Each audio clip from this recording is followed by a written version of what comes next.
मुंबईनंतर आता ठाणे शहरातही पाणी कपात करण्यात आली आहे। आजपासून 5% पाणी कपात करण्यात आली आहे। मुंबई महापालिकेकडून ठाण्यातील काही भागात पाणी पुरवठा होतो। मुंबईत 5% पाणी कपात लागू केल्यानंतर त्याचा फटका ठाणे शहरालाही बसलाय। मुंबईला पाणी पुरवठा करणाऱ्या जलाशयांमधील साठा कमी झाल्यानं खबरदारीचा उपाय म्हणून बीएमसीनं पाणी कपात केली आहे। ठाणे महापालिका क्षेत्रात एकूण 590 MLD पाणी विविध स्रोतांमधून पुरवठा केला जात असून 85 MLD पाणी पुरवठा हा बृहन्मुंबई महानगरपालिकेकडून करण्यात येतो। दरम्यान उपलब्ध पाणीसाठा लक्षात घेता ठाणे महानगरपालिकेनं 5 जून नंतर 10% पाणी कपात करण्याचा निर्णय घेतलाय।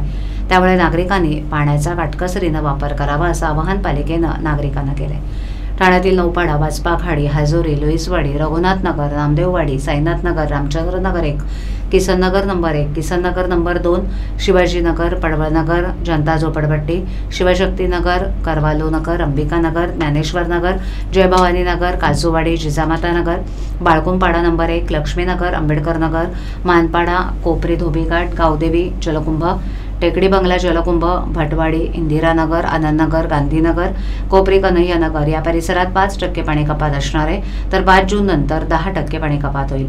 दरम्यान या पाणी कपातीच्या काळात पाण्याचा आवश्यक तो साठा करून ठेवावा आणि त्याचा काटकसरीने वापर करून पालिकेला सहकार्य करावं असं आवाहन करण्यात आले।